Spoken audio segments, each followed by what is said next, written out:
اعوذ باللہ من الشیطان الرجیم بسم اللہ الرحمن الرحیم السلام علیکم احباب. پیارے دوستو، آج کی اس ویڈیو میں آپ تمامی احباب کو دل کی عطا گہرائیوں سے خوش آمدید کہتے ہیں. دوستو، اس ویڈیو کلپ کے اندر میں آپ کو کچھ ایسی چیزیں دکھانے والا ہوں جو کہ شاید آپ نے پہلے کبھی نہ دیکھی ہوں. یہ پاکستان کا واقعہ ہے، انتہائی ایمان افروز واقعہ، آپ کے قلب اور جگر کو جھنجھوڑ کر رکھ دینے والا واقعہ اور آپ کی قوت ایمانی کو تسکین بخشنے والا واقعہ گجرانوالہ کے اندر پیش آیا، جہاں پر کچھ اشخاص نے جب اپنے چچا جان جن کا انتقال ہو چکا تھا ان کو دفن کرنے کے لیے ان کی قبر کھودنا شروع کی تو ساتھ والی جو قبر ہے وہ بھی کھل گئی غلطی کے ساتھ.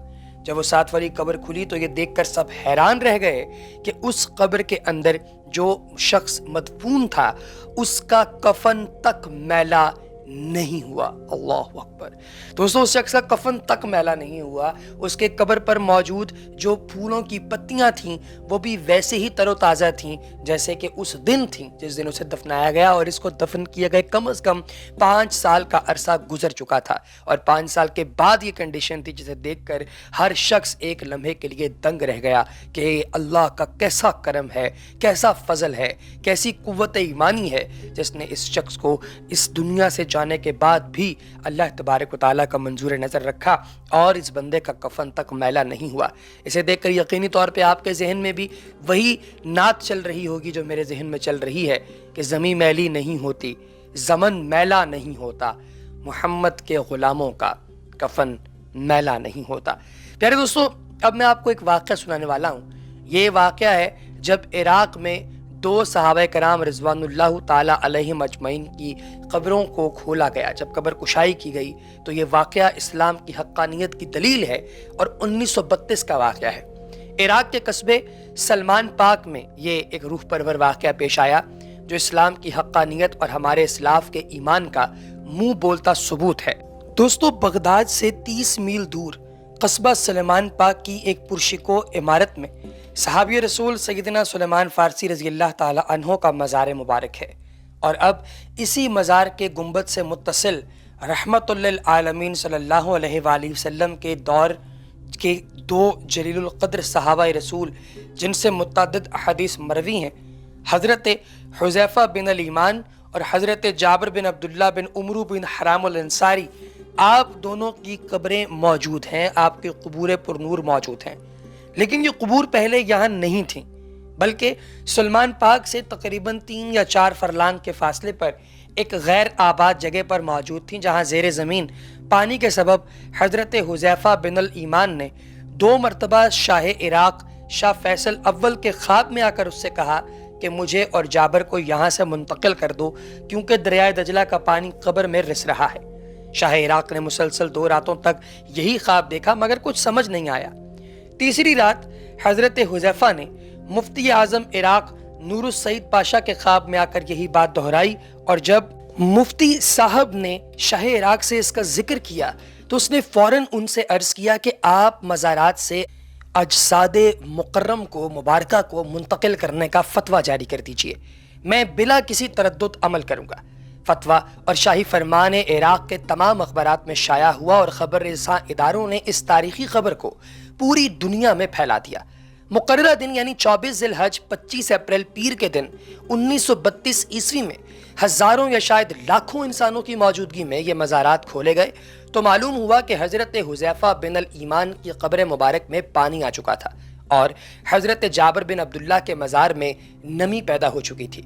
تمام ممالک کے سفراء اور عراق کے عراقین، حکومت، مذہبی رہنماؤں اور شاہ عراق کی موجودگی میں پہلے حضرت حذیفہ کے جسد مبارک کو کرین کے ذریعے زمین سے اس طرح اوپر اٹھایا گیا کہ مقدس ناش کرین کے ساتھ رکھے ہوئے اسٹریچر پر خود بخود آ گئی، اور پھر کرین سے اسٹریچر کو علیحدہ کر کے شاہ فیصل، مفتی اعظم عراق، وزیر مختار جمہوریہ ترکی اور ولی عہد مصر شہزادہ فاروق نے کاندھا دیا، اور یہ جسد مقدس بڑے احترام سے شیشے کے تابوت میں رکھ دیا گیا. پھر اسی طرح حضرت جابر بن عبداللہ کے جسد مبارک کو قبر سے نکالا گیا. اس تمام کارروائی کو ویڈیو کیمراز کے ذریعے فلمایا گیا اور یہ روح پرور منظر بعد ازاں عراق کے سینما گھروں میں دکھائے گئے.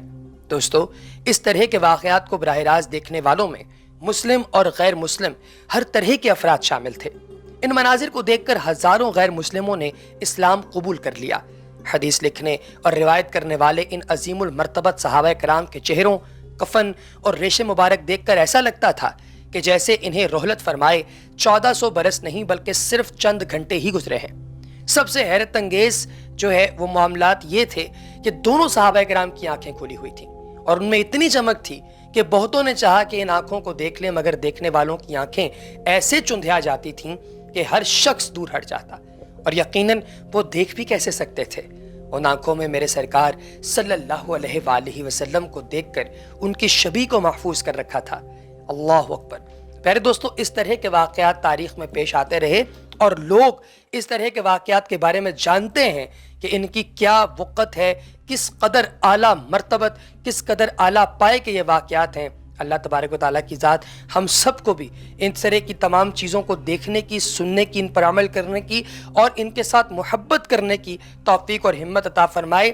میرے احباب، آج کی اس دنیا کے اندر اگر کوئی انسان سرکار دو عالم علیہ الصلوۃ والسلام کی احادیث پر عمل کرتا ہے یا پھر سرکار دو عالم علیہ الصلوۃ والسلام کی ذات مقدسہ پر ایمان رکھتا ہے تو عالم برزخ جو ہے اس میں اس انسان کو بہت زیادہ سہولت ہو جائے گی۔ عالم برزخ کیا ہے جہاں پر یہ سب ہوتا ہے؟ پیارے دوستو، عالم برزخ جو ہے بنیادی طور پہ دو چیزوں کے درمیان جو خالی جگہ ہوتی ہے یا جو حائل جو ایک پوائنٹ ہوتا ہے اس کو کہا جاتا ہے، اور دنیا اور آخرت کے درمیان جو عالم برزخ ہے اس سے مراد ہے کہ مرنے کے بعد اور قیامت سے پہلے تمام انس و جن کو حسب مراتب رہنا۔ ہر شخص کی جتنی زندگی مقرر ہے اس میں نہ زیادتی ہو سکتی ہے نہ کمی۔ جب زندگی کا وقت پورا ہو جاتا ہے اس وقت حضرت اسرائیل علیہ الصلوۃ والسلام قبض روح کے لیے آ جاتے ہیں اور اس شخص کے دہنے پاؤں جہاں تک نگاہ کام کرتی ہے فرشتے دکھائی دیتے ہیں۔ مسلمان کے آس پاس رحمت کے فرشتے ہوتے ہیں اور کافر کے آس پاس جو ہے وہ عذاب کے فرشتے ہوتے ہیں۔ اس وقت ہر شخص پر اسلام کی حقانیت آفتاب سے زیادہ روشن ہو جاتی ہے، مگر اس وقت کا ایمان معتبر نہیں، اس لیے کہ حکم ایمان بالغیب کا ہے۔ اب تو غیب رہا نہیں بلکہ یہ چیزیں مشاہد ہو گئیں۔ مرنے کے بعد بھی روح کا تعلق بدن انسان کے ساتھ باقی رہتا ہے، اگرچہ روح بدن سے جدا ہو گئی مگر بدن پر جو گزرے گی روح ضرور اس سے آگاہ و متاثر ہوگی۔ اس طرح حیات دنیا میں ہوتی ہے بلکہ اس سے زائد۔ دنیا میں ٹھنڈا پانی، سرد ہوا، نرم فرش، لذیذ کھانا، سب باتیں جسم پر وارد ہوتی ہیں، مگر راحت لذت روح کو نہیں پہنچ پائے گی جب انسان اس دنیا سے جائے گا، کہ برعکس انسان کے جسم پر جو وار ہوگا، جو اس کے گناہوں کی وجہ سے ہوگا، وہ بہت ہی شدید ہوگا۔ اللہ تبارک و تعالیٰ کی ذات ہم سب کو معاف فرمائے۔ اگلی ویڈیو تک اجازت دیجیے پیارے احباب، اپنا بہت سا خیال رکھیے گا۔ اللہ نگہبان۔